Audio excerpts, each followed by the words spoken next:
This stream is powered by Melita, using Melita Gigapower Internet.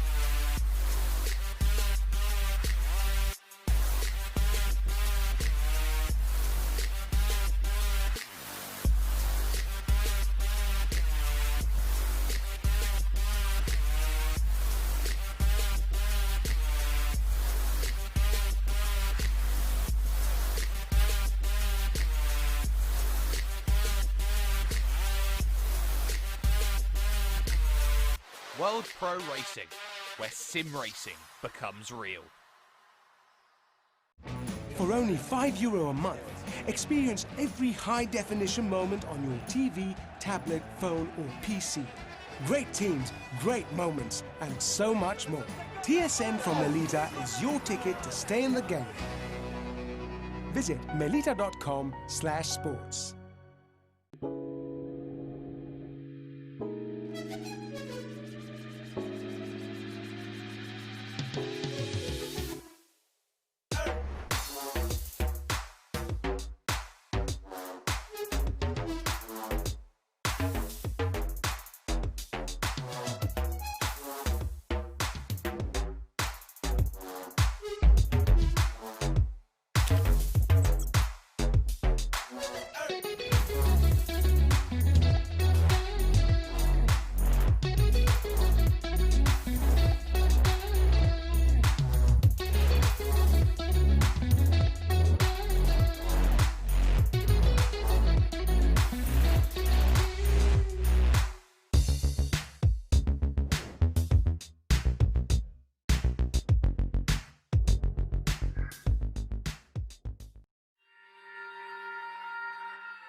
Senna was a god.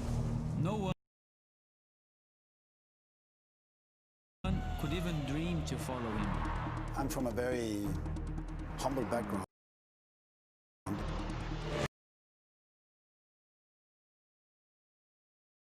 The role of women at that time were really difficult.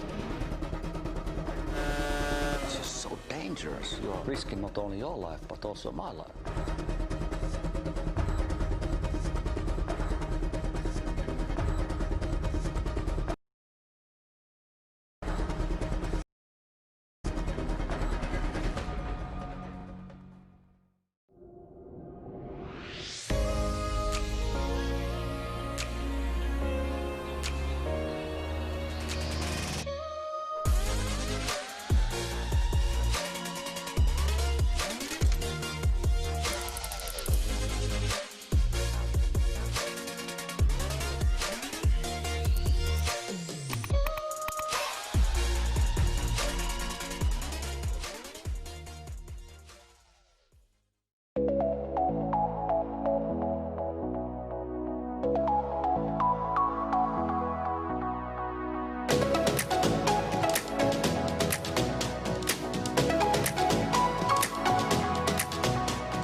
wish your Wi-Fi network would just work in any room? Our new Stellar Wi-Fi is AI assisted to give you the smoothest, fastest possible Wi-Fi throughout your home. Stellar Wi-Fi, assisted by AI, exclusive to Melita. Find out more in-store or online.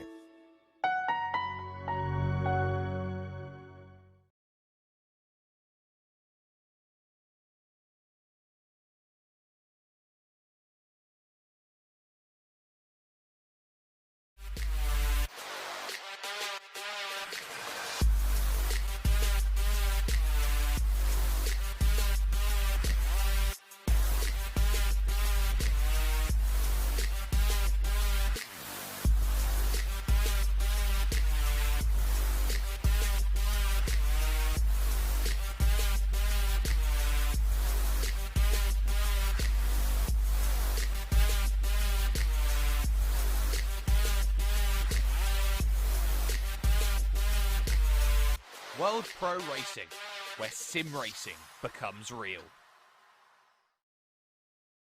With 5 races splitting 5 weeks of action, we are here with some amazing work for you right now. It's all about getting a really good handle straight away in this championship, because although we're in GT3 style vehicles, although we are here on Assetto Corsa Competizione, the World Pro Racing Sprint Series, and what that means is it's going to be so action-packed. Every overtake is going to need to happen quickly, and you could say efficiently at that point as well. And the starting place for this, well, we're moving over to Silverstone, a traditional home in some respects of British motor racing, a traditional home to start off proceedings here today. My name's Jake Sperry. Joining alongside me is Kieran McGinley here for this one. Now, Kieran, this is a track which you know very well. You've been around too and have seen a lot of racing going quite a bit. This is one of those tracks where, from where we say it was 10 years ago to where it was now, those changes to the circuit, which often get talked about, you could argue have been divisive in some respects, but I guess to this point, they've been accepted. Eventually, yes, I think so. Good evening, everybody. Welcome along, and it's great to have you along for the action tonight. I mean, what a place to start as well. Silverstone. Of all the places to start a championship, you start at one of the circuits that has one of the richest history in motorsport. It's a fantastic venue. And yes, as you say, divisive as the track changes are and still are to this day, the new clubhouse needs to be there. And so these changes have almost ushered in a new era of how the track has to be, a new era of how you have to make your overtakes. You know, you've got the farm, the Abbey section now in towards the loop before you get to Aintree and down the Wellington Straight. Some people say it doesn't have the charm that Bridge used to have. Well, it's got its own track now. It's its own track. And the overtaking opportunities it's created since then have been second to none. Absolutely, and in terms of second to none, we are live with you on YouTube, on Facebook Live, and on Twitch as well. And you may be watching some of the presentations that we have today with Motorsport.tv, with TVM Sport, and with ESTV, the Esports Television Network. And if you haven't already and you want an opportunity, you can like, you can share, you can subscribe, you can follow, you can do whatever it may be that you need to do to get yourself in and watching more World Pro Racing events. There is stuff happening every single week, and well, the only place you can catch that is right here, right now, and make sure that you are in for the ride. We are just about a minute away from taking ourselves down towards the racing action, but the focus will be today on getting a good start, Kieran, because in a championship like this, and with as many drivers as there are in this championship, it's very much worth noting that if you don't get what you want early, it makes your life 10 times harder trying to get it late on in the season. Especially in a 5-round championship as well. That's going to be the key thing. Mistakes have to be at a minimum, if at all, in such a short championship. You really can't afford to make those silly mistakes that you might make early on. Remember, in these half-hour races, yes, they're very short in terms of an endurance, but still, the race can't be won at turn 1, lap 1. Can only be won over the course of the half an hour. Just keep it clean, and you should get the results you need. And we do know one driver who is already going to be on the back foot when it comes to this championship, and it's in the form of hardware failure for Nicholas Hillebrand as part of the Butler Pal Motorsports outfit. And of course, when you have yourself an issue like that, Kieran, it's one of those things where there's nothing you can do. There's no way you've got a chance to boot up and try and get out there and race. And effectively, it's like, say, if you look in the real world, having the engine find a fault, you know, as we head into the practice right now in the soaking rain here in Assetto Corsa Competizione. It's one of those things where you don't want things to effectively fall apart early on, and it's like having an engine, say, find itself missing a cylinder.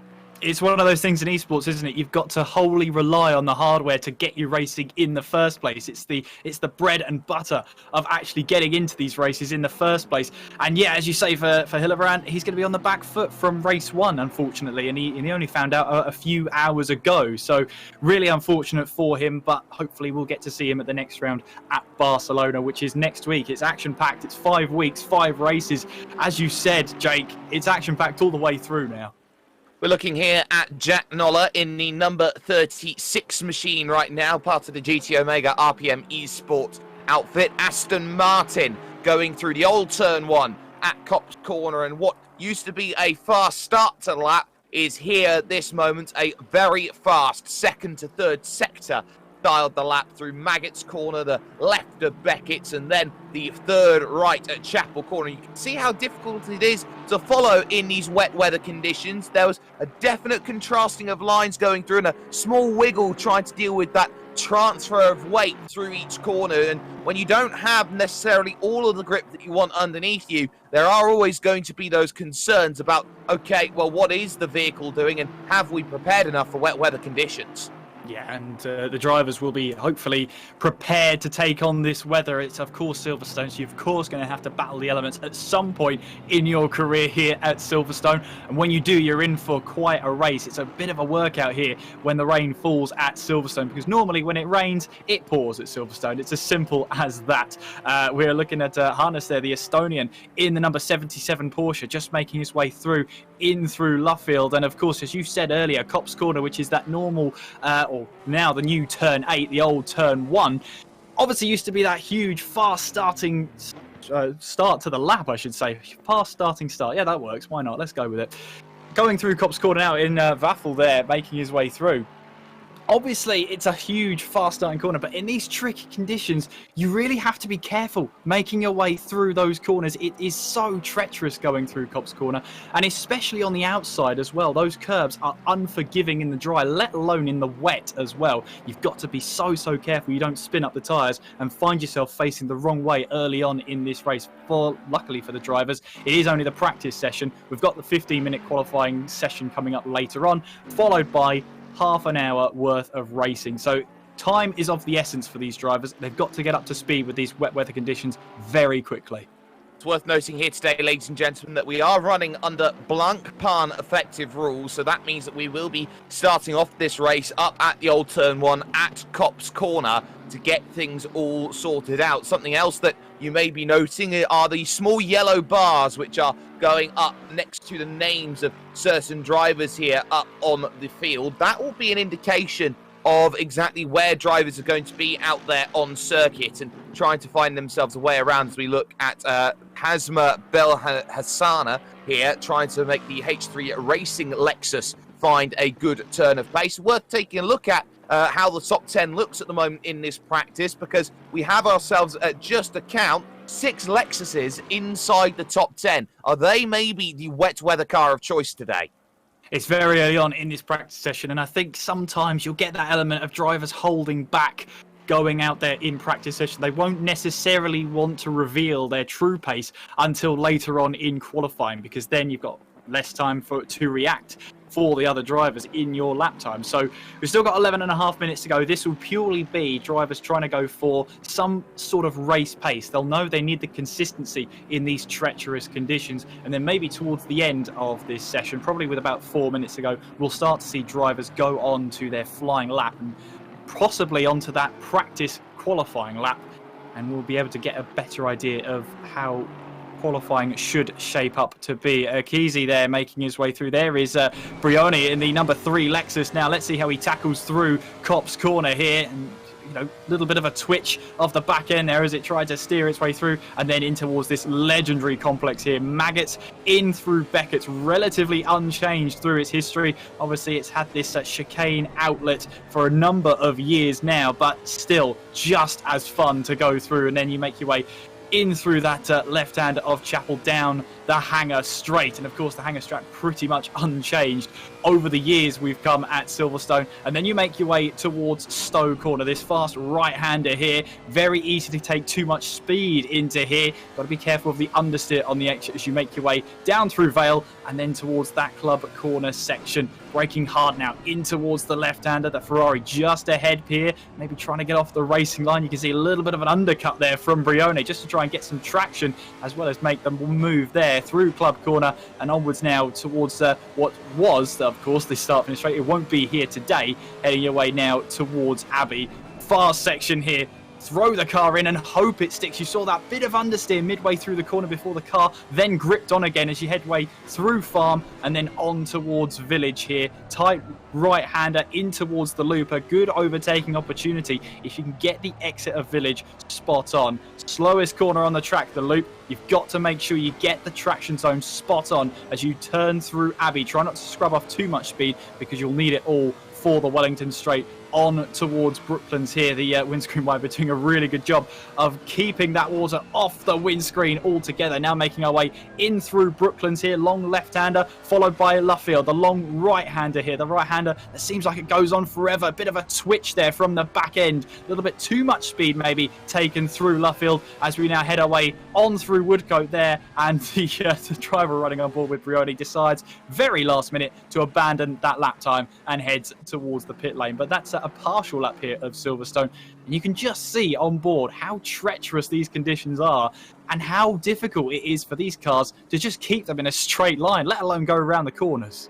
Absolutely, and Brioni on that last lap, which he didn't finish, wasn't ideal, but the lap before that he did jump up into third position in terms of the times. Looking at Miguel Nato here at the moment, number 62 machine, looking to try and get a pretty solid run of things out there at the moment. And we're going to be seeing here maybe just how this is going to be playing out. We do have a couple of different categories available to certain drivers. You see there's quite a few people with the pro license there and a few people in the silver category here, Kieran. Yes, and obviously those two classes, obviously they'll be looking to be the top of their own class, but it allows those drivers there to really understand and get a full understanding, really, of who they're actually racing. And obviously there's a difference between the two classes of drivers, so we'll have to see who's the best of each of their classes. At the moment, Amato there at the top in the number 37 Lexus in that silver class, and then Brioni in third place overall, but leading the pro class in the number 71 Lexus. So as you say, the Lexus here looking pretty strong early on. 1, 2, 3 for the team. 1, 2, 3 doing well. Of course, they are in different teams, but in terms of the manufacturer, it definitely is a 1, 2, 3. Sheldon Muscat is running around in the AMG Mercedes for the GT Omega RPM Esports outfit. He is currently the leading Mercedes out there today. The second one is with Mr. Stramer, who is down in 16th position at this moment in time. Seeing a couple of Audis out there. Porsche's looking quite good, and one Nissan there with also just one Ferrari as well in the top 22. Dean Vella, another member of the GT Omega RPM Esports outfit, but he is running the Audi, the 4 rings that we can see right there. And it's worth noting right now that just looking at who's in maybe more unconventional vehicles, it seems like GT Omega have all of their drivers in different machines so that they have probably, I would say, by team strategy, at least somebody up there. Part of the NERT team, Diego Riboldi, will be certainly hoping that that Ferrari comes into play maybe around a different circuit later on in the season. Yeah, and being the only Ferrari is a lot of pressure for the Ferrari manufacturer in themselves. They're putting all their hopes on Riboldi there, but the NERT team will be hoping that they can get up the order as far as possible, as we see the number 24 Porsche here of Plivash making his way in towards that left-hander of Brooklands, followed by the right-hander of Luffield, and trying to tiptoe his way through would be the more accurate word, as he tries to now make his way in that open road racing Porsche on through Luffield and then straight in towards that pit lane there, deciding not to complete the lap. And you'll be seeing this quite a bit in practice. Drivers not feeling too confident on the tyres, maybe using a little bit and sighting their way around a couple of laps here to make sure that they are all playing quite nicely with the way things are going about. We're looking at Hasma Belhassana at this stage in the Triple Eight, making a way down the Wellington Straight towards that next corner on track, the penultimate corner of Brooklands. A lot more of an open corner now than it used to be before that big final right comes along. And this is something about wet weather conditions that often doesn't really translate too well into sim racing, but something that could play a factor here today in Assetto Corsa Competizione, and that is the different lines that could potentially be taken through a corner. You are always searching for a little bit of extra grip here and there, and there might be an opportunity for maybe a couple of drivers, say it's a long 180-degree corner, to hold it around the outside today, as we look at Umberto Noto here with a Bentley in 14th position. Yeah, 207, pretty much 207 flat there from the 504 Bentley of Umberto Noto there in that Bentley, and it's a pretty unconventional car to bring, but a very fitting car here at Silverstone. As you can see, it tries to make its way in through Maggots and then towards Beckett's here before it then has to tackle Chapel. At the moment, 14th place though, so well and truly in that midfield at this moment in time as he now makes his way on towards the Hangar Straight.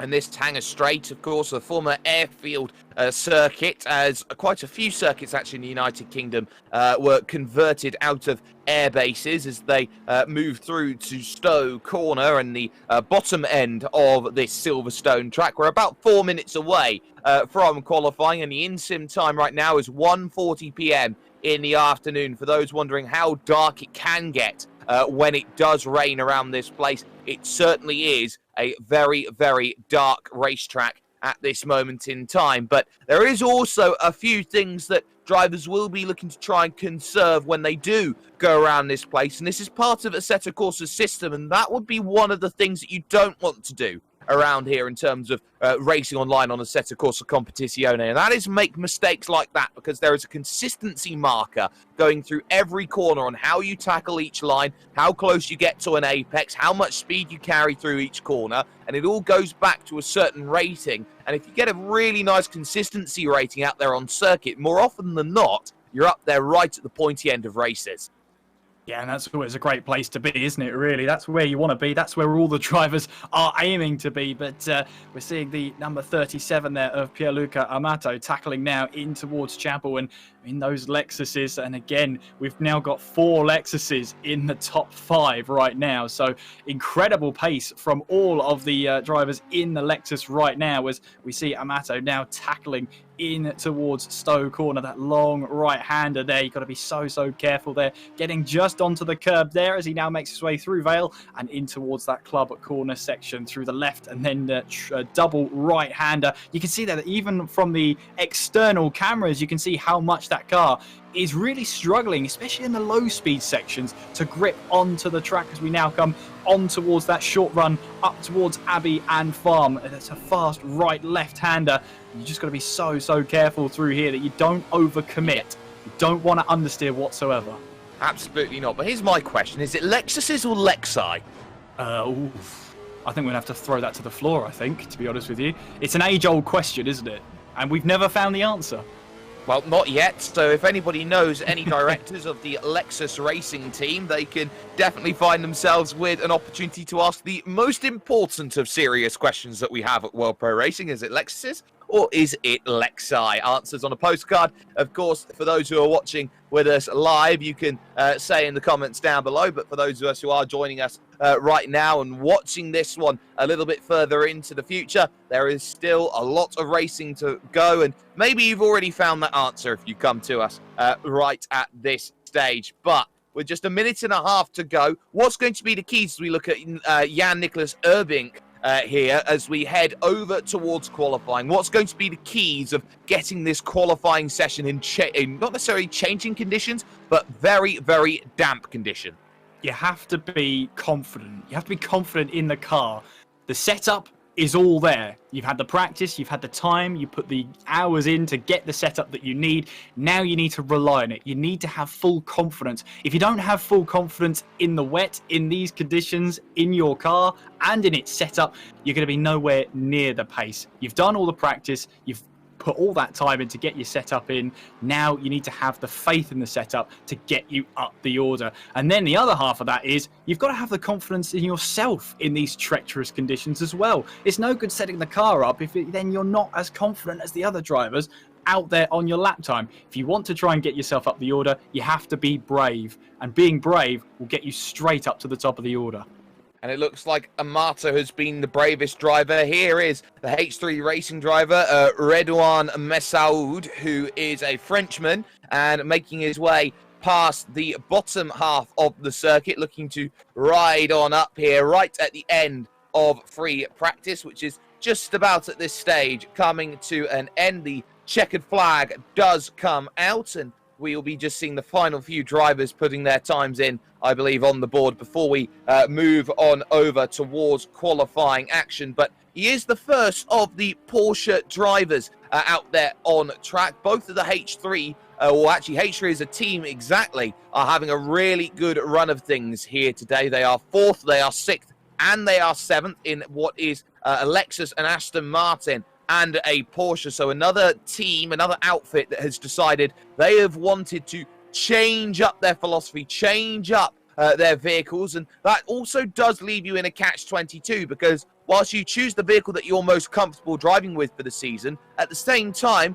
wouldn't you say here, Kieran, that if you've got all 3 drivers in the same kind of car, that you've got an easier time working out setups for maybe everyone instead of 3 separate setups?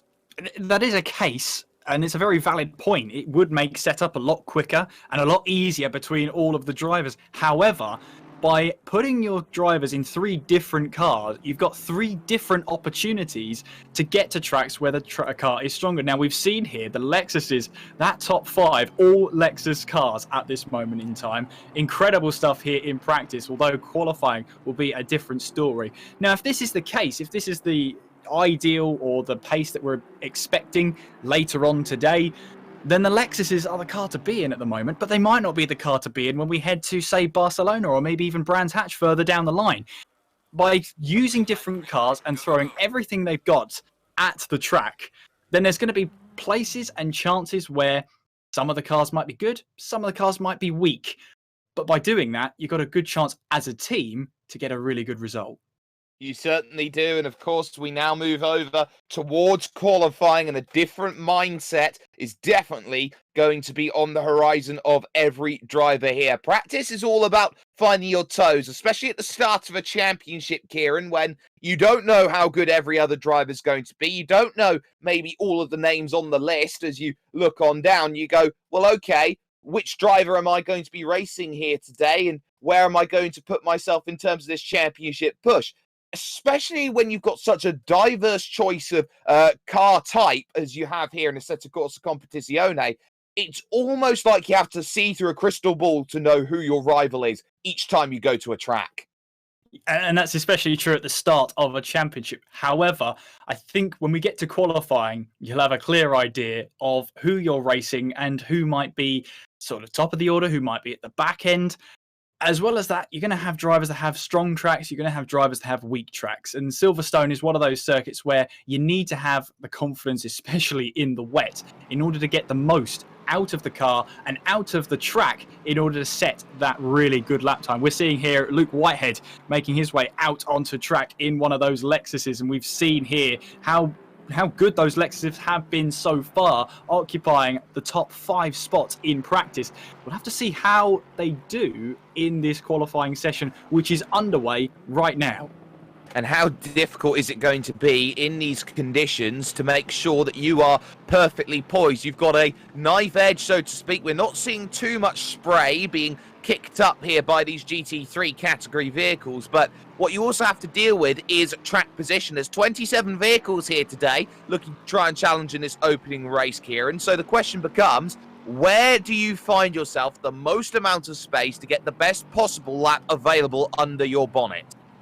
It's a really tricky one, isn't it? Because when it comes to wet weather running, the idea and the philosophy of that one lap fast pace really comes into effect, because with the wet weather, normally the strategy to go is try and set as many laps as possible and just keep going out there, because the more laps you set, the more cars that are out there, there's a higher chance of the water being dispersed from the racing line. Therefore, there's a chance that the laps can get quicker.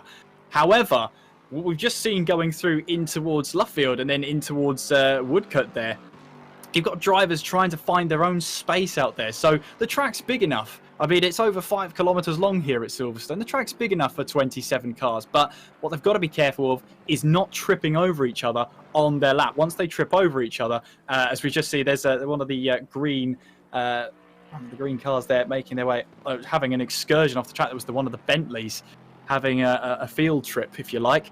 But we're watching Kunjabo here making his way in through Chapel.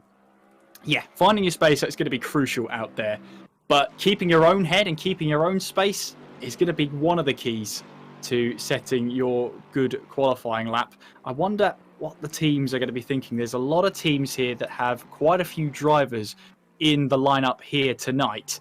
And it's all about that communication between them all. Do they run together in a similar part of the track, or do they just say, do you know what, leave me to it, let's see what I can do?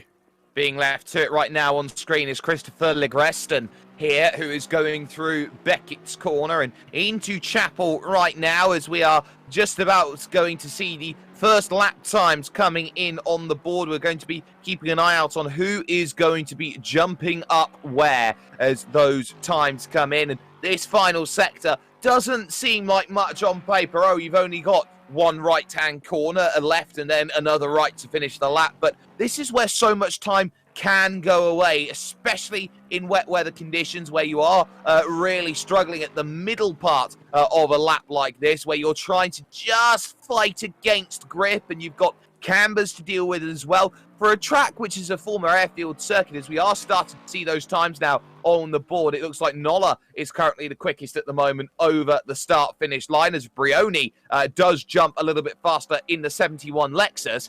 It is a case to be made that every driver in that middle sector is going to be looking at keeping the car as tight and as narrow as possible. Yeah, keeping it nice and clean through the back middle sector is going to be a crucial part of your lap. And especially in that low speed section, you've just got to make sure that you have enough grip. It's the mechanical grip which is going to help you through there. You can put as much aero as you like, but through those low speed corners, as we see there, that's Piardi who's had enough there. Can he keep it out of the wall? No, he can't. Slams into it on the right hand side. That's just coming out of Cop's corner, I believe that was. So that's not a great time for him whatsoever. He'll have to try and struggle on, but yeah, not great. Not a great way to start your qualifying session, considering you've only got 9.5 minutes left on the clock. Exactly. If you start making mistakes early in qualifying, you don't have long to rectify them, so that will be a little bit of a worry. Brioni, though, for Musto Racing, well, he is the fastest, and it's almost like beat, get out of the way. It's like trying to drive up to the circuit at this stage with all of the fans in attendance there in the virtual grandstands that they have at the moment. And this is what we are starting to see here out on track. We're starting to see here maybe drivers who are on a lap, drivers who are not on a lap, just pulling over to the side, making sure they're out of the way of everybody else and finding themselves that little bit of space on track so they can go out there and really attack some of the laps. Your top 5 at the moment: Brioni, Amato, Whitehead, Nola and Urberic is your top 5 that you see at this stage. 4 Lexuses inside the top 5, and Nola the only real outlier at the moment, and it seems like the next best car out there on circuit today is the Aston Martin. Yeah, just as you say that, Missile gets up to P4 there in the number 2 Porsche, so that's a great lap time from him to get that Porsche up the order. Maybe we're going to see some lap times come onto the board that are more representative of the driver and of the cars. Brioni there in the Musto Racing Lexus tackles now in towards that legendary Cop's corner, and he is quicker. Yeah, his last lap time 2:04.3. So maybe just that little bit of a toe from the Bentley ahead of him might give him a little bit of advantage, but he won't want to see that he won't want to see that Bentley going through this high-speed section of Maggots and through Beckett's. You want the track to yourself at that point. Absolutely you do. Of course, there isn't much, say, of a dirty air effect in these style of vehicles, but there is enough, and you can see that those windscreen wipers are going to have to be doing a whole lot more amount of work here in terms of trying to displace all of the water droplets that do get chucked up in the air off of the track, and that's always something that does concern a driver when you're going on through and you are following behind another driver out there on track. You have to make sure that you are not necessarily close enough to, well, you have to get close enough to make a move in the race, but you often get your visibility slightly impaired and you need that windscreen wiper to go maybe just a little bit quicker, and that can sometimes just be a little bit disconcerting for some drivers who are maybe liking it more when there isn't really anything impeding them and blocking their view. That's why we sometimes say, Kieran, you get dry weather specialists and what is often revered when it comes to racing, wet weather specialists. And these are the sort of conditions that really, we've got another car off in the distance there, just on the approach in towards the loop. Yeah, as you say, dry weather specialist, wet weather specialist, you know, they are different breeds, the two of them. You'll see the wet weather specialist absolutely love these conditions. Whenever there's a little bit of spots of rain on the track, you can instantly see they perk up. You see the lap times get more and more consistent as they try and find the grip out there. Some drivers love trying to find the grip in these treacherous conditions, and it's so rewarding for them when they actually do find the grip out there that maybe another driver hasn't.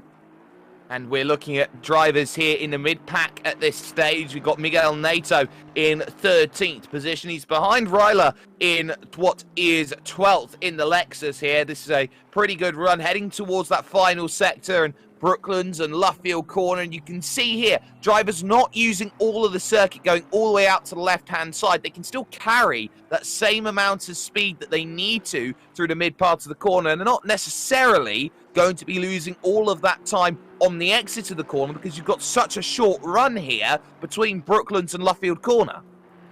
I mean, it's an important run, isn't it? You've got to make sure that, you know, coming out of Luffield is not going to be a hindrance to you. It is such a difficult traction zone to get right, because then it gets you up towards the right-hander of Copse Corner, that legendary first corner here today in the race.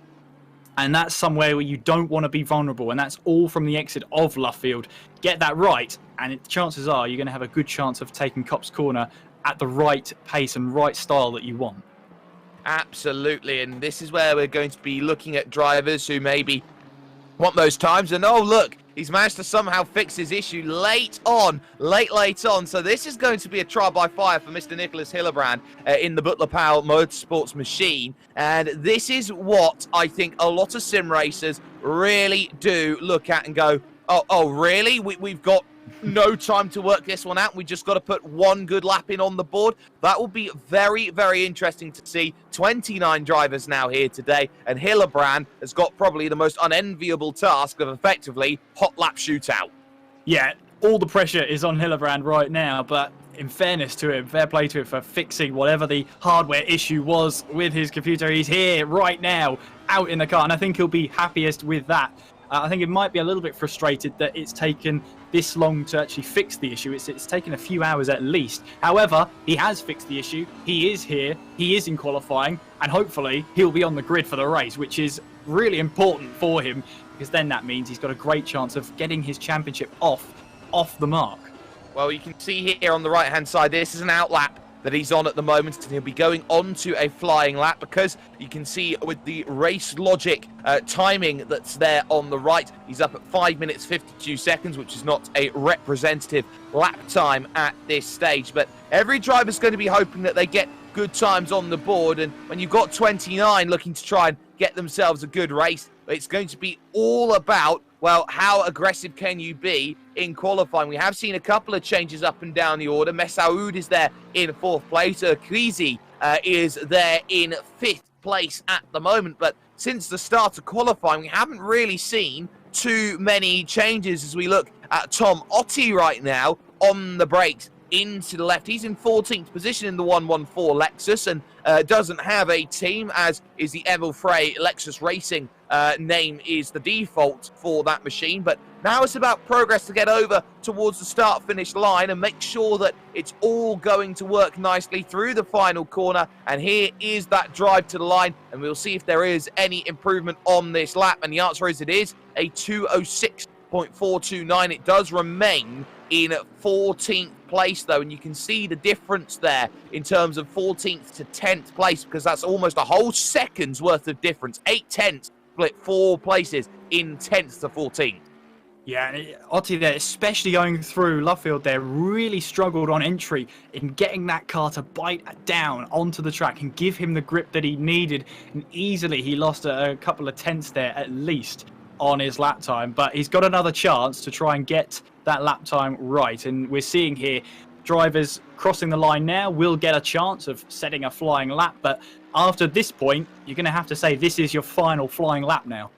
And, of course, this is the 15th anniversary of the passing of the legendary professional wrestler Eddie Guerrero. And you could say, as part of his philosophy, that these drivers need a little bit of a Viva la Raza feel in terms of the way that they've got to get their laps all working together, because this is where you don't have any more margins for error. You're down to the final minute and a half, 2 minutes. It's a long lap around this place. It's over 2 minutes in the rain. And so if you are going out there on the final lap looking for a bit more pace, now's the time to do it, as Sheldon Muscat does find improvement, 2:05.4, but he's still 1.1 seconds off of the quickest time, which is Tiziano Brioni here, who is doing a really, really good job of putting himself right at the pointy end, at the front of this field. Whitehead there in second, Amato in third, and of course there's the charge to the line, and that just makes life even easier when you can find an extra 4/10 and put a 2:04 flat down and say, beat that. Oh, great lap time from Brioni there. Asserts his dominance at the top of the field. And I wonder if he's going to go for maybe one more lap and try and get his way up the order even further. We'll have to wait and see how he tackles the rest of the lap. But that's a marker set to the likes of Whitehead, to the likes of Amato, and to the likes of Messaoud, who we're seeing now tackle the final couple of corners as he now makes his way in towards Brooklands, trying to get that Porsche to grip down onto that really sodden tarmac as he now makes his way in towards Luffield in that number 2 H3 Racing Porsche, trying to get the exit as clean as you like out of Luffield, and now through Woodcote towards that start-finish line. Is this going to be an improvement for the Porsche driver? And it is a 2:04.7, but it doesn't get him any higher up the table. And that's the frustrating part. Anybody who has a P next to their name is in the pits at this moment. They will not be able to find those improvements if they are out there on track. Jan-Niklas Erbrich here is going to try and get the LL Racing car up nice and close through the mid-sector here. The timer has expired here in qualifying, so it's all about those final laps and seeing who is potentially going to be jumping up the order. Messaoud definitely won't. He's down in the pits right now. He's decided, you know what, I can't find anything more out of this one right now. So Erbrich, though, does get dropped down into 8th place because Vaffel has moved up into 7th place with a very late time. The Estonian in the Incoherent Racing Lines car has done brilliantly in the number 8 to 2:05.1, but we are expecting more drives to come across with times. Nola will not improve from 6th position out there on circuit, and we continue to look and see whether the timing tower will have some little changes. Hasma Belhassana is definitely going to try and make sure he finds some improvements in the 888, and it's 2 places up. He jumps now onto the inside of the 4th row in 7th position. What a time to find that. A couple of places here means so very, very much, and we'll be seeing here very late here a few more changes come in on the grid, but there is no changing the fact that Tiziano Brioni is looking heads and shoulders above everyone else, Kieran. It was a fantastic lap, wasn't it? He certainly got that confidence, and that will give him the edge going into the race here tonight of saying, I'm the fastest driver out there. You know, he seems to have got a grip of these conditions. He knows how to drive in these treacherous conditions there at Silverstone. And he's going to be the man to beat when we head into that half-hour race. Half hour is not a long time when you think about it. It's only good enough for about 13, 14 laps here at Silverstone, if that, if we're lapping in those 2:06, 2:07s. So there's not going to be many laps here at Silverstone, but there's going to be plenty of action. There certainly is, and you can say that times are going to be maybe even slower when you have to remember that that track is going to get a little bit more damper. And if you were very eagle-eyed and looked at the top left of screen when everything was going about and looking at the weather forecast, which gives you what the weather's doing right now, a 10-minute increment and a 30-minute increment, it's staying wet today. Unfortunately so. Well, at least to make it sad about we won't see any dry running, but at least we know for definite we won't see any dry running whatsoever. That's going to be a slight relief to the drivers because at that point they don't have to deal with the changeover from wet to dry. What they might have to deal with if the rain keeps up is a transition from slightly damp track to absolutely rain-sodden track. So we'll have to see how they cope with those conditions throughout. And with these treacherous conditions, consistency is key. You've got to not make the mistakes over that half an hour. If you don't make those mistakes, if you keep it on the track, you've got a good chance of a good result. You absolutely do. And this is going to be a case where if you put hot laps in, there are drivers who are very good at qualifying, very good at putting hot laps. But when it comes to racing, you'll find maybe a couple of drivers in this series will have that ability to charge on up through the field. You'll see a couple of drivers here and there who maybe will be dropping backwards in early goings, and necessarily having the quickest in terms of lap time is not necessarily going to be the guarantees for the race. The starting grid then is as follows: Brioni and Whitehead on the front row with Amato and Messaoud on row number 2. Then it's Urquizi and Nola. Then it's Belhassana and Vaffel on row 4. Urbink and Muscat make the top 10, with Conchabo getting a 11th place start for himself. He has Neto alongside. Barilla and Otti will start on the 7th row with Holm and Vella, and then you've got Stromer and Noto in 18th place. Piardi and Plivac there making the top 20. Rassar, Hannes and Piermet make 23 that we can see on screen at the moment, as Tiziano Brioni has the control of the field at this moment in time, as they will pull away for their one pace lap, it seems, around, or maybe not much of a pace lap at all, as they will be looking to get themselves ready and going. 30 minutes then are on the clock. They need to be incredibly aware of what they need to be doing here today. And, well, let's just focus on where everything is going to be about realities. You can see everyone right now just getting their pace lap going, as there's the green flag. And let's get ourselves then to underway and racing action. Brioni immediately under pressure around the outside. Whitehead sweeping on around, and they're going to go pretty much door to door here through Maggots and Beckett's. They're not going to let anything down as they go through, and that's brilliant work around the outside to take that race lead away. The mid-pack all nicely, cleanly working through, but you can see here number 71 is back in second position then off of this start, as it looks like it was a great bit of work from Whitehead to take the race lead away. Side by side then for 4th place as they go on in towards Stowe Corner. Yeah, great start from Whitehead, wasn't it? He really got the start he needed there. Meanwhile, we're watching Urquizi trying to go around the outside of Messaoud, going in towards that right-hander of Stowe's. We now make our way towards Vale. Urquizi now has got the inside line as we head in towards the left-right-hand section. You can see there, Messaoud is not going to give this up. He's got the inside line heading in towards that club corner. Has to back out of it, though. And Urquizi gets up the position. Then he's up to 4th place. Meanwhile, Max Vaffel has got a great battle and a great view of Nola and Belhassan up ahead as they now make their way in towards Abbey for the first time here, and then in towards the left-hander of Farm as they now make their way towards Village. There is Neto there in the number 62 car, making his way in towards the entrance of Village for the very first time as they now try and tackle the loop, but it's very packed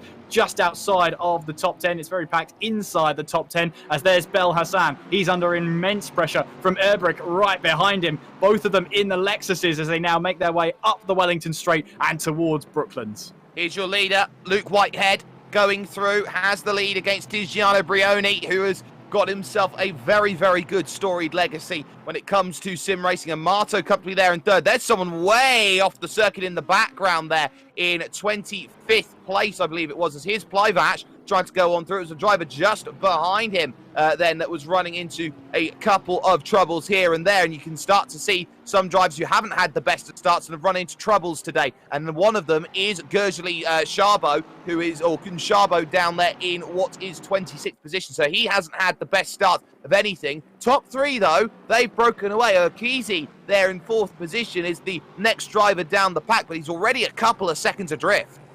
Yeah, and of course, Okizi and Messaoud, I believe they are teammates racing in the same team. So there's no love lost between them at this early stage in this championship. And you can see there from 4th place downwards, as they head down the Hangar Straight, I believe that's all the way down to 11th place there in Ryler, down in the Lexus in the number 781, as they now file their way in towards Stowe Corner. Once again, that's a very, very close action there from the Lexus. I think that is of Ryler back there. I could be mistaken, though, as they now make their way on towards Club Corner section. Look like Vaffel. Oh, there's some contact, and the 888 runs into some troubles. There is Bel Hassan, who is just going to drop back here. Round the outside goes the number 8 of Vaffel. And oh, there's the contact. Vaffel gets speared straight on there at Club Corner and is effectively now losing a whole bunch of time with a massive, massive hit in an accident as the 781 goes for an oopsie-daisy moment. We were waiting for the fireworks and they came in abundance on lap 2. Yeah, Ryler getting all out of shape there, going in towards Copse Corner. That back end just did not want to stick in. Sorry, going through in towards Abbey there. He just did not want to stick whatsoever, and he's felt the full force of that. Meanwhile, the Ferrari there is doing a little bit of off-roading. So too is the Porsche behind him. That was Riboldi going off the track there. Another spinner in the background as well. It is all kicking off here in these early stages. Another car off as well. There's 2 Tech 1 teammates coming together. So Riboldi went off there in the Ferrari there, but there was more dramas to come. As it looked like it was Ligreston, sorry, there in the Lexus, who came together with his teammate going around for a bit of a spin. Not ideal at all, but for the time being, there are no such dramas for those 3 Lexuses at the front of the field, position 1, 2, and 3. And in 30 minutes, if you start spinning, you start making mistakes, you don't have a lot of time to gain things back. Jimmy Holmes had a really good start to this race in the green Porsche. He's now up into 11th position here, and he's got another Porsche just behind him in Hans Hannes, and those two will be definitely looking to battle it out. There's another one of those Porsches right now, and Adam Plivac, he's now up inside the top 20. And he's got Muscat, though, right on the back of him in the number 14 Mercedes, as we now fire our way in towards Maggots and then in through Beckett's here. You can see that Mercedes is not going anywhere anytime soon, as they now find their way on towards Chapel and down the Hangar Straight. Is this a chance for Muscat here to have an overtake or an opportunity to get his way past Plivac, as we now make our way down in towards Stowe Corner? And no way through right now. Bit of grass clipped on the way in for Muscat, though, braver than I would be for certain, as that car just fights him there, fighting on, trying to hang on to any sort of grip he can find going through Stowe Corner. That Mercedes-Benz does love top speed, and that's going to be worth keeping an eye out on, as here is Miguel Nato under pressure. Bel Hassan will definitely want to try and get back through in what is the Lexus. The Aston Martin doing a good job at the moment of holding that one back, as it seems like the pride of Britain here is holding on station. But Miguel Nato here gets a nice run then onto the Wellington Straight, and this is going to be where you need to try and find those advantages and use all of things to perspective. But let's talk about perspective here, because that's Tiziano Brioni, who has managed to find a way back through on the 557. Then Whitehead has dropped behind, and I wouldn't be surprised to see it was that corner that we just saw of Brooklands where the move was able to be made. He wasn't going to stay behind for long. Tiziano Brioni is now your new race leader. Yeah, as we head now in through that treacherous corner, that treacherous right-hander of Abbey. These Copse Corner now through the first corner, as the 3 Lexuses run pretty much in tandem at this moment in time. There is Pierluca Amato just trying to keep stead in that 3rd place. There's the number 25 car of Kun Charbot there, as he makes his way now, the Hungarian, through in towards that final sort of braking zone, if you like, of Luffield. There's Dean Vella making his way towards that start-finish line, and he's got Trutzi right in front of him, but we could have a move for second place here as Whitehead has to do some defending here from Pierluca Amato as we make our way in towards Copse Corner. Luke Whitehead just about holds on to that second place, but the problem for Whitehead and Amato is if they start battling now, they're going to lose track of the leader, and Amato doesn't try a move in towards that left-hander going through Club Corner section. This is where the catch-22 is, as this is Daniel Stramer in the AMG Mercedes. He's going to try the long way around Hans Hannes, and he has lost the place then here to Hannes, so trying to get that one back again, and again, it's not quite there for the number one. This is the first time this series is running. He's not the reigning champion. Nola, though, he's got a few troubles here, as that, I believe, is Erbrich going down the inside and is taking 6th position away. So a good bit of effort there, and Nola now has work to do in the Aston Martin to get that one back in terms of inside the top 10. Just outside of that, though, we are seeing here Stramer. He's now looking behind at the Bentley of Noto, trying to get on a way through, and not going to find that one for the time being. No, not at the moment, but Miguel Neto here has some defending to do from Bel Hassan behind him as they now make their way upwards towards that left-hander of Brooklands now, just trying to slow the car down, just trying to find any grip you can going through the left-hander. Now we go in towards Luffield once again. A couple of different lines you can take going through Luffield, and they're all pretty good. Meanwhile, Jan-Niklas Erbrich here, the German in the Lexus, hanging on to 6th place. It was a nice move he made on Nola going in towards Abbey. It's a really nice move. He had the inside line. He had the confidence as well and braked later than Nola behind him. Managed to make that move stick. Hans Hannes here in the Porsche in 11th place. He's got the number one at Mercedes right behind him as they now make their way through that right-hander of Copse and just trying to hang on to any sort of grip you can in these really tricky conditions. I tell you what, though, Noto has had a really good run through Copse Corner. He's all over the back of Stramer. Absolutely he is, and Umberto Noto in what is the very, very nice Bentley in the, I would say, the white, the orange, and, of course, the black as well. Doesn't quite get the chapel that he would desire, and as such, it's another case of the waiting game that we're going to be seeing, and this is the catch-22 again that we see. If you're in a train of 4 or 5, you're getting the advantage of slipstream, of toe in front, from the cars in front again and again and again, and with everyone hitting very similar speeds, despite the discrepancies and the differences that we see in the balance of performance, there's still no way that we're seeing these moves happening.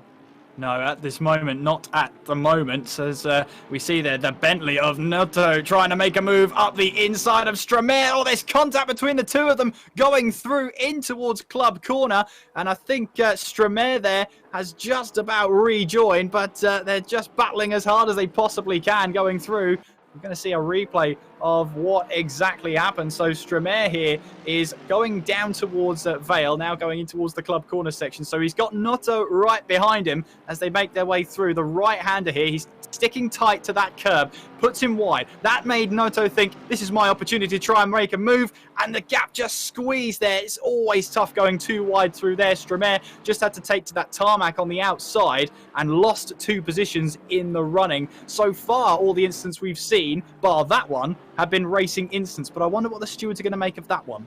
We certainly will have a little look at those, or the stewards certainly will, and there is a team keeping an eye out on things. Adrian Fagaio, the race director, and George Muscat, who is the chief steward, will be definitely having a little look at that. Both FIA accredited as stewards as well. So Jimmy Holm here in 11th position, crossing the start-finish line. It has Noto just behind in this battle just outside of the top 10, as half distance in this race is going to be scored complete in about the next 2 laps or so at this moment in time. But to Maggots and Beckett's once again, these two will come along. Now, the Porsche, traditionally, with the way it looks, might be the better cornering car, but you've got that big, long hanger straight, which is going to be coming up, and it's all about this run out of this corner, where we could be seeing Umberto Noto really get on the binders, and a little wiggle there from the Porsche means now is the time to strike while the iron is hot. Umberto Noto is going to have to go the long way around to make this one happen, but has to be a little bit earlier on the brakes due to the speed discrepancies, and that's why that Porsche is so difficult to get past.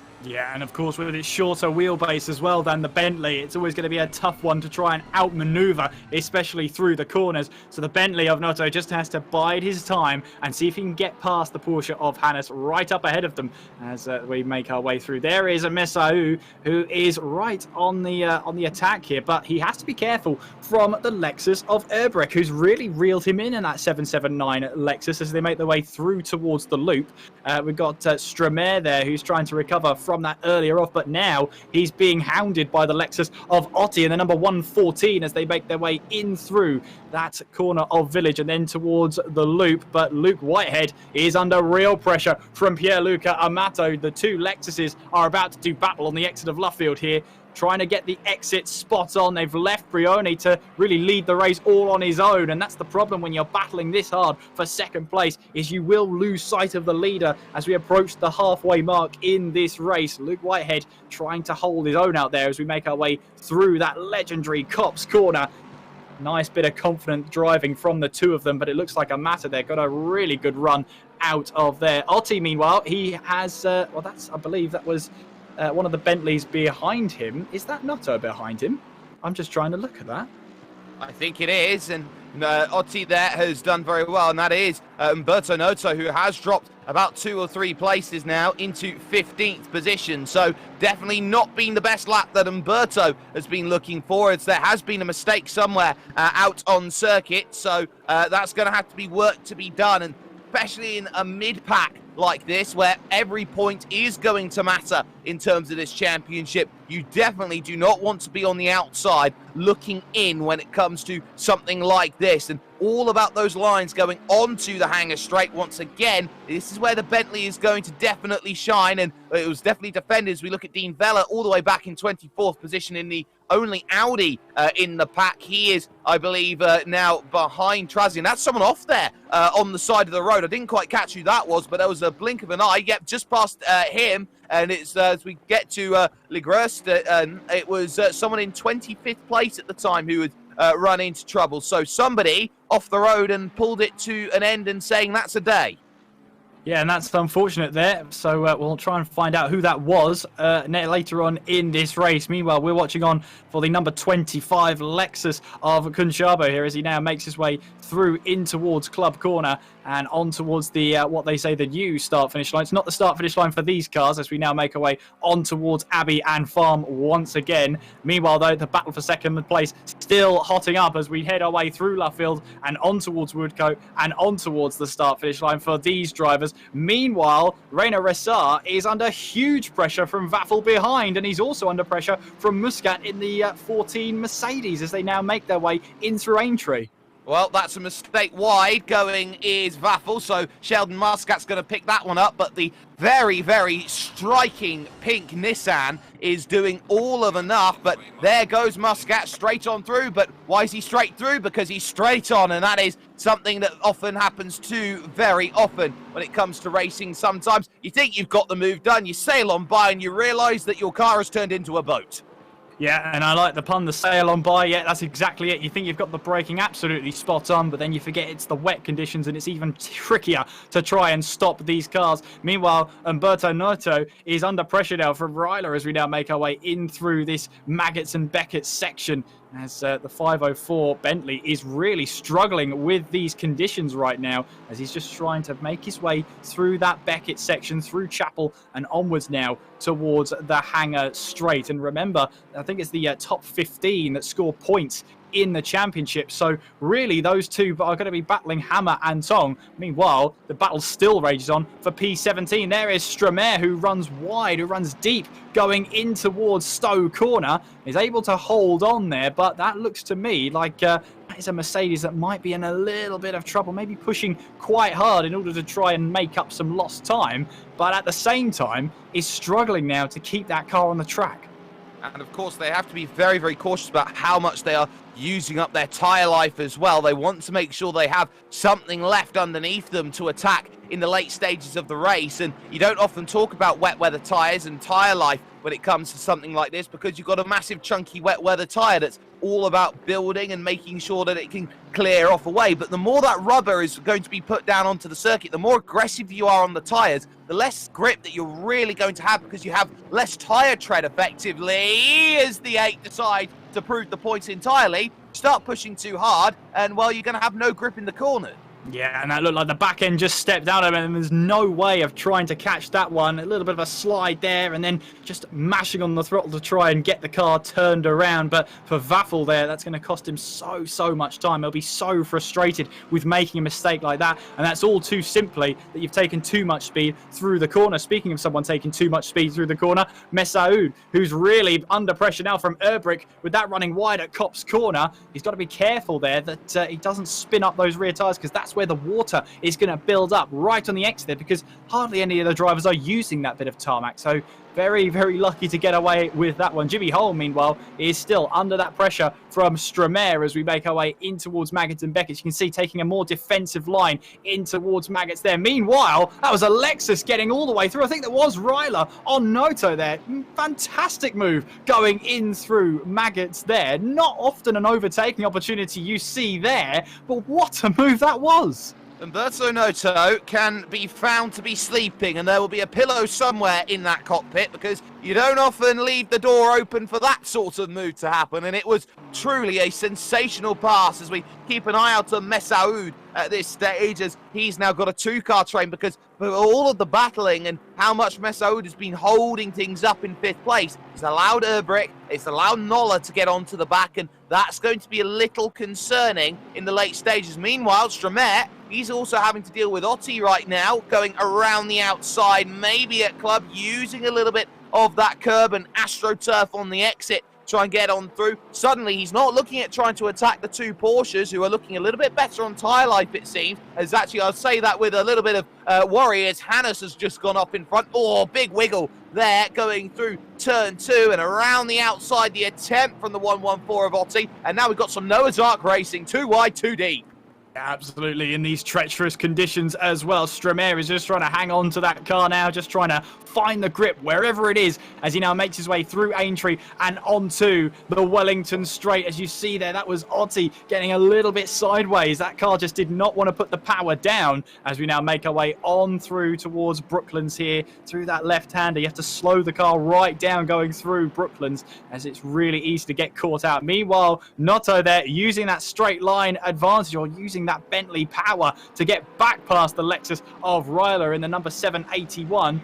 Now he's on the back of Otti as we now make our way through Luffield and through Woodcote towards Kopp's corner. Is this going to be a chance for him to get 2 Lexuses in one lap? He gives the lights a flash. He lets Ryler know he's there. Meanwhile, sorry, that is Ryler right behind, who wanted to try and replicate that move he made at Maggots, only this time through an even trickier corner of Kopp's corner. Unfortunately for him, the door was just never open there.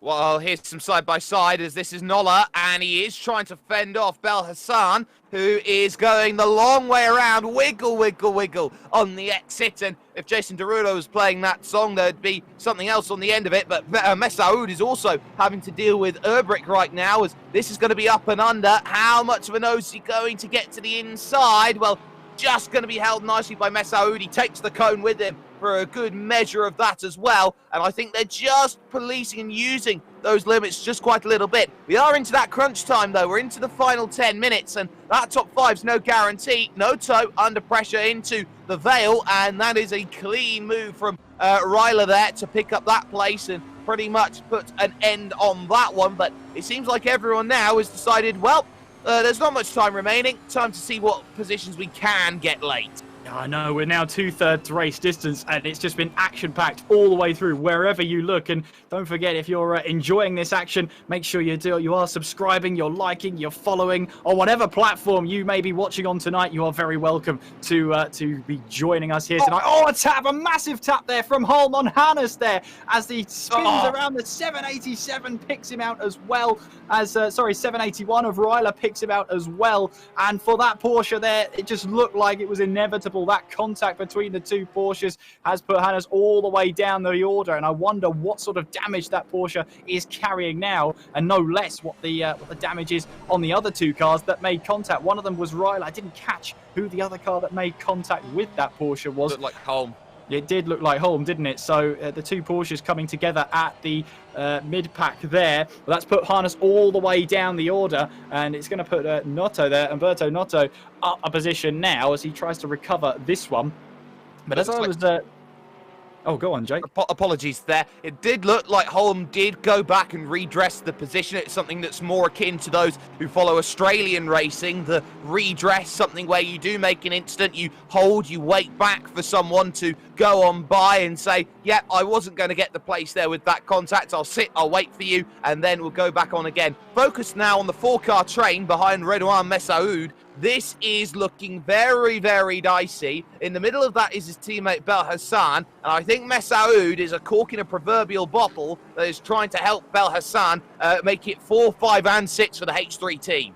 Yeah, well, he's got a bit of work to do on his hands. Meanwhile, that is Harness there being passed, I believe, by Holm as he tries to make his way back through the field. He's got Muscat as well, has Harness, right on the back of him. And I wonder how wounded that car is of Harness there as he just tries to get this to the finish. He's still in the top 15. So he will be scoring 1 point at this moment in time, but Sheldon Muscat will be looking to try and rectify that for his part of the deal to try and get himself that late point. Meanwhile, as well, in the Lexus, and the number 25, the Hungarian of Kunshabo, is under pressure as well from Farfel. But meanwhile, we've got to move for 5th place. That's Erbrick trying to go up the inside of Messaoud, and there is the treble 8 of Bel Hassan, who gets a pass as well. So where two people go through, Messo is going to feel a little bit hard done by there, but that is a mistake that he made going in towards Brooklands. Looked like he ran a little bit too deep in towards the apex, missed it completely. And unfortunately now for him, he's let two cars go, which is Erbrick and Bel Hassan. He did so well to defend against them, but he's going to have a hard time catching them back up. Certainly looked like there was opportunity to attack then inside the final 6.5 minutes. Jimmy Holm is there in 16th. He's got Kunshabo just there for a bit of company, as well as Rassar in the Nissan, trying to get close into that as well. There's someone off just in front of them, and that looked like a Lexus that had run into a couple of troubles. So there'll be someone else that they'll be definitely trying to get on through in the middle of all of this. That could be Ryler there, who is just dropping back. Not quite too sure at the moment, but we'll just see right now. And there's a stop and go of 10 seconds for Otti that has just come through on the system. So 10 extra seconds, for Otti, who was in 11th place, or is in 11th place right now. Yeah, and we'll have to see this late on. If it is a stop-go penalty, it might be worth more than 10 seconds because, of course, you have to stop in that pit box. Meanwhile, we see there Otti is going side by side with Noto there as we make our way on towards Stowe corner. Noto's got the inside line. Otti has to go the long way around, but I wonder here if he's going to serve this penalty immediately as he's looking to try and get that inside line to try and dart to the right-hand side of the track. Meanwhile, Jan Ryler here is under pressure now from Kunshabo as we make our way through Stowe corner here. Very easy to understeer there, but Ryler's just about held on to that one with Holm right ahead. Absolutely, he's done very well. I do want to keep an eye out, though, on 2nd and 3rd. We've been a little while away. There's been so much going on in the mid-pack. There is Luke Whitehead, and he's just been keeping at an arm's distance Amato here. But Amato's in that position right now in the final 5 minutes of this race, where he knows that it's only going to be 2nd he's trying to chase down and try and get to. But he needs a good lap now because he doesn't have long left. 4 minutes, 40 seconds. That's 3 laps remaining in this race. Yeah, so the stewards have come back to us. The incident between Holm on Harness. Holm has got himself a 5-second penalty, so that will be applied at the end of his race. So that's going to hurt even more because he's in a battle right now for that last points-paying position. That's going to hurt even more. But the stewards have found him at fault for that incident between himself and the other Porsche of Harness. Harness finds himself in P13. Certainly does, but we head through the hangar straight right now. Luke Whitehead, he's got himself about half a second to play with at the moment. He's got about maybe 3 car lengths of an advantage, which is enough at this stage to jam on the brakes and go into the right at Stowe corner. You look at where Brioni is just in front. He's not pulled away massively, but he's pulled away enough to the tune of 3 seconds. He's been holding on. So there is Jan-Niklas Erbrich in 5th position right now. Belhassan has been on a really good tear in the last 10 minutes or so, and that's brought him really close. And there is Hans Hannes, the Estonian. He's got mirrors full of Muscat here, fighting 13th and 14th. Yeah, he's going to have real trouble keeping that Mercedes behind him as we head down the hangar straight. We've got to tackle Chapel first. Try saying that 10 times quickly as we now head on towards the hangar straight. Muscat here is going to have that Mercedes power, and you'd think down the straight that Mercedes just has a slight upper hand, but then we come towards the long right-hander of Stowe Corner, where you'd think here the shorter wheelbase of the Porsche hands that one the advantage. Erbrich, meanwhile, is under pressure from Belhassan over that 5th place right now, and the two Lexuses are going to be battling hammer and tong for the final 3 minutes. And you feel that it's a better run, a better line taken by Belhassan, running onto the Wellington Straight. And if there were going to be opportunities, there they are. The move done then for one Mr. Hans Hannes. He's now behind Sheldon Scott Muscat and into 13th position. They do know as well that they have Otti just in front, who has a penalty, so they'll gain another position on that. Erbrich, though, did manage to hold going down the Wellington Straight, and we're down to 2 laps to go. 2 laps to figure this one out for the top 5, and Belhassan has just got to play the pressure game. It's not a case of he needs to make the move right now, but he just needs to make Jan-Niklas Erbrich do something that is unexpected for what he's planning on doing.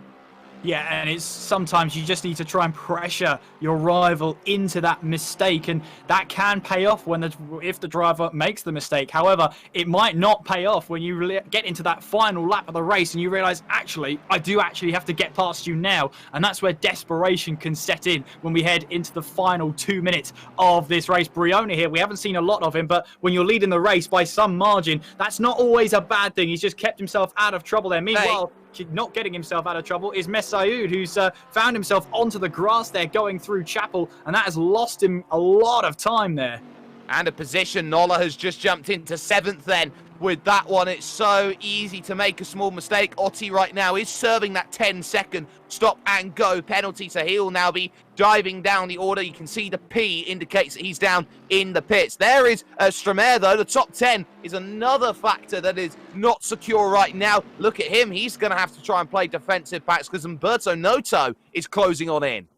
He is, as they now make their way in towards Stowe Corner here. You can see that Bentley is looming in the mirrors of the Mercedes there as we make our way now in through Vale and then towards that club corner section. Stromer, he's had quite a race, hasn't he, as we head in towards the final 60 seconds. He's been in and around most of the action we've seen today. He's currently in 10th place. He's got Noto right behind him to do a little bit of defending here. But there is Tijano Brioni here, who will go round for one more lap here. But he is leading the way and leading comfortably as well. Gives a flash of lights to the car in front to let him know that he's coming through as he now makes his way on towards Copse Corner. We are on to what I believe will be the final lap of this race.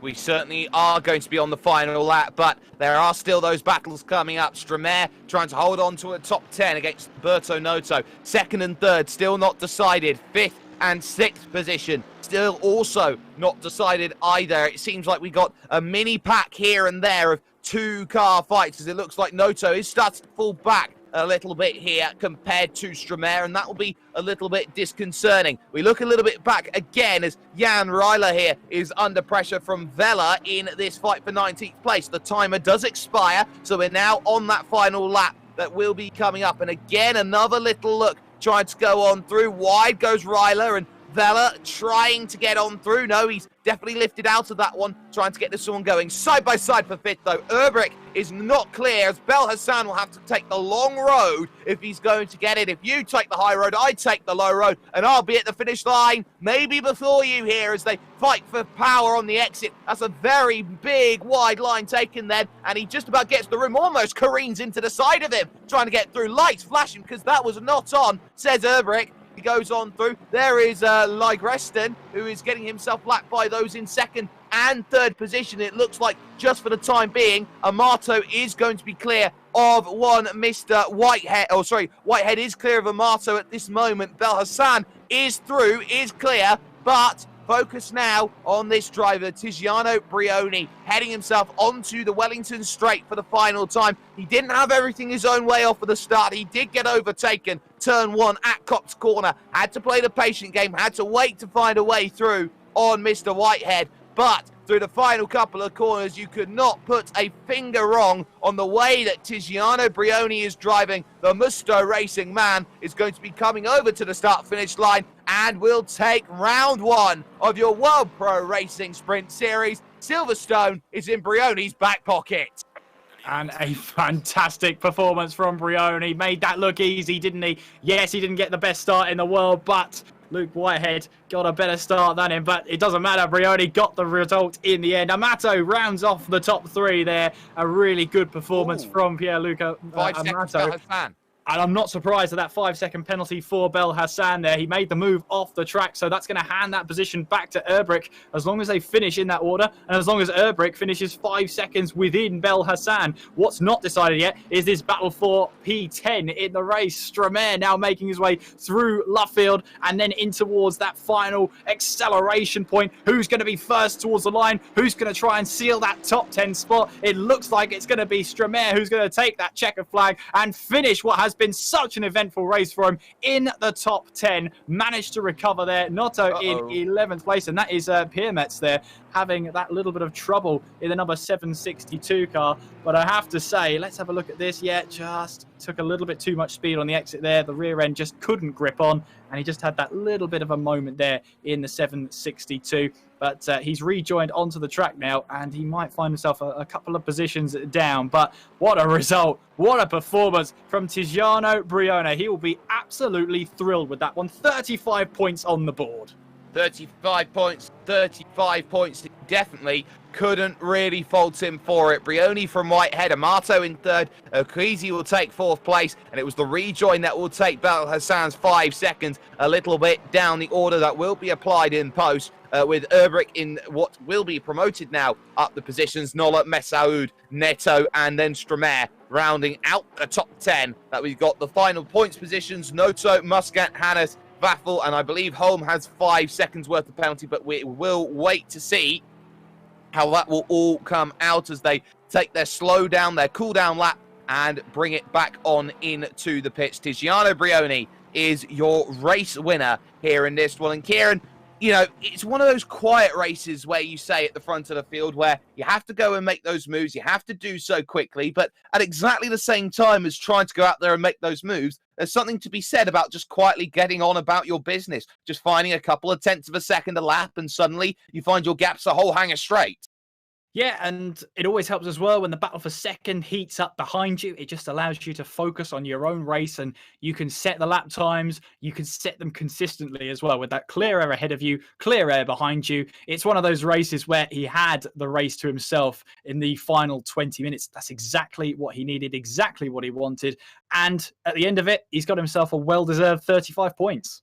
And speaking of 35 points, well, he'll have maybe 35 points to make here as he joins us right now in the commentary box. Tiziano, that will go down as a race where you had to really work for it in the early stages. Got yourself side by side off the line, but ultimately it was all about trying to get into position to make that move to give yourself the race lead again. Yes, I was in the position in the first corner. I was a little bit sleeping, I think, and then I tried to follow the car in front of me and try to find a point to overtake, and finally I did I think a really good move, and I take the position. Then I think only to going fast and arrive as soon as possible at the finish line in the first position. And getting that first position is very crucial. How important was it for you to start off this season properly, getting maximum points, knowing that you've got yourself Barcelona coming up in a week's time, and just wanting to get a good start to the season, making sure that everyone else who will be coming up behind you knows that you're the driver to beat? Having a good start is always a really good thing. So I think that these 35 points to start the championship is a really good result. Next track is a little bit tricky because I don't hide that I hate Barcelona, and I try to defend as better as possible. Well, the floor is yours, Tiziano. Shout out sponsors, anyone you'd like to thank for picking up the victory here today. Yeah, I want to thank my team for the support and my team Muso GD Esports, and thank to Trustmaster that sponsored us. And so that's all. Was a good race, and hope to be better and better next times. Tiziano Brioni picking up the race victory exactly how he wanted to. Luke Whitehead finished off in second position. He stood by with Kieran McGinley. Yes, he is indeed. Unfortunately, Luke, you got me to interview you. Luke, second place for your first race of the season. How do you feel about that one? Well, I am happy with how I drove, but I'm a little bit disappointed, all things considered. I've got to be honest, before the race started, I panicked a little bit and overfueled the car by 20 litres. So that really, really made me struggle. At the start, I was got a really good start. I'm not really sure how I managed it. Got around the outsides through Cops and then into Maggots and Beckett's, and then just had nothing really at the start. And sort of the pace was pretty good at the end. Was able to shake Amato at the end a little bit, but yeah, made that race a lot harder for myself. But happy with how I dealt with it. Yeah, speaking about your start as well, it was a fantastic start, a move around the outside. Not often we get to see a move going through Cop's Corner like that. That must have felt a really good. That must have been really good and felt really good as well. Well, I must admit, at the moment, I was kind of like, okay, this is good. I just need to hold this position. But afterwards, when I sort of looked at the replay and saw that overtake, I was like, wow, that's one of my best. So yeah, really, really, really happy. Looking forward to the next rounds, so that I know how much fuel I actually need next time. But yeah, over the moon. Yes, hopefully you don't overfuel the car next time. Luke, the floor is yours if you want to shout out any sponsors or anyone in particular. Okay, I'd like to say a massive thank you to my amazing sponsors, Car Crowd UK. They're a huge help to me. Really have been amazing. My manager, Robert Rotherston. Obviously, we're running under his name, company name Rostrum. I'd like to thank my friends and family and everyone that's watching. I think my dad's watching in fishing, so he's taken his time out to support me, which is brilliant. So thank you everyone watching. Well, that's fantastic to hear. Well done, Luke, on that second place. It's back to you, Jake, for an interview with our third place man. Certainly am, and we are getting Pierluca Amato. We are getting translations, though, through this from English to Italian and Italian back to English. So Adrian Fagaio will be stepping in as well in terms of translating everything out. So Pierluca, that was a case of being close enough, but it looked like maybe Luke was in a position where he was just able to hold you back, maybe in a quiet place where it's not quite available to just get exactly what was needed come the end. Wait. Okay, I believe it might be Tiziano who will be translating yes, here. So, per lui ha detto praticamente, dice, hai cercato di prendere la seconda posizione, però dice magari il pilota davanti a te è riuscito a tenerla avendo qualcosina in più, o magari c'è stato qualche buono spot che lui ha avuto e tu no, dice, però tutto sommato è stata una buona gara per la terza posizione. Sì, è stata una gara abbastanza buona, mi sono accontentato, le condizioni erano molto difficili oggi. Peccato per la qualifica, però va bene così. So he said that was a really tricky race and really hard conditions, struggle to drive in these wet conditions, but for today is a really good result at the third position, and he is looking after. And in terms of getting third position, the crucial fact about that race was that there were zero mistakes, really, that we were able to catch on camera. How important for you is consistency off of the start of this season, knowing that you've got a very short turnaround each week for a 5-round championship, and big points early on really do help more than maybe other championships? Dice praticamente quanto è importante la costanza nell'avere buoni risultati per quanto riguarda questo risultato, considerato che un campionato di 5 gare, ogni gara praticamente è un punto cruciale per quanto riguarda il campionato, considerate le sole 5 gare. Ma tutto sta in base anche a quello che fanno gli altri. Sicuramente bisogna essere costanti, ma sicuramente bisogna cercare anche di vincere qualche gara e di fare punti importanti. So he said that it's so important to be consistent and concrete, but it's so important to try to take some important points with winnings, and he will try to do it next times. Well, next time, of course, is Barcelona in 1 week. So before we let you go, Pierluca, shout out sponsors, anyone you'd like to thank. Dico se vuoi salutare qualche sponsor in particolare o qualcuno. Ma saluto lo sponsor Trustmaster e anche il nostro sponsor principale del team, Musto. Well, as for me, I want to thank our sponsor Musto and Trustmaster that sponsor us, and he is looking after for Barcelona, and he will try to do the best. No worries at all. Pierluca Amato then finishing home in third position. Tiziano Brioni, our race winner, translating for us here in the commentary booth. But Kieran, final thoughts as we bring proceedings to a close here today from a sodden wet Silverstone. I think if round one is anything to go by, you need to tune into the remaining 4. That was action-packed all the way through. Wherever we looked out on track, there was always something going on. And that's just really good signs for a really good championship. It's fast, it's high octane, and it's only 5 rounds. So mistakes have to be kept to a absolute minimum for these drivers out there. So we'll see how they get on with a very short turnaround when we head to Barcelona next week.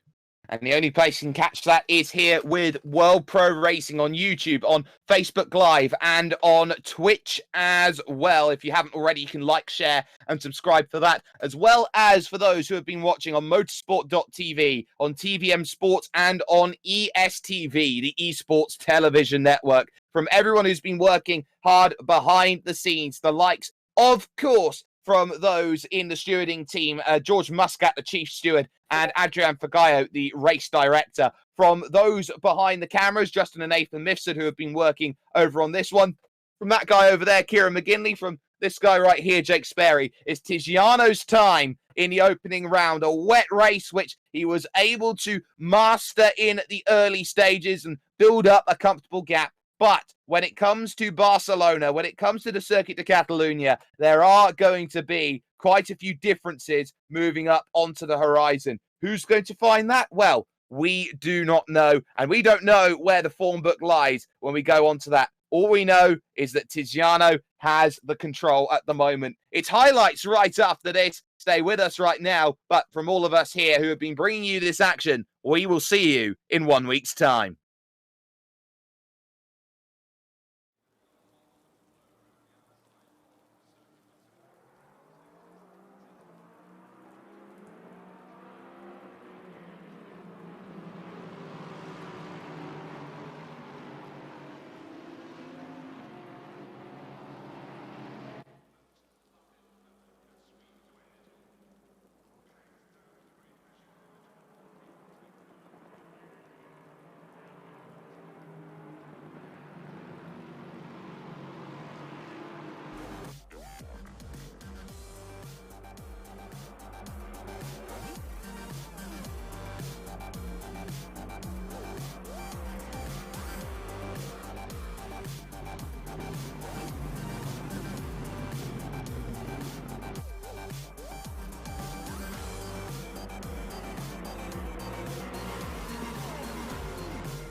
Drop.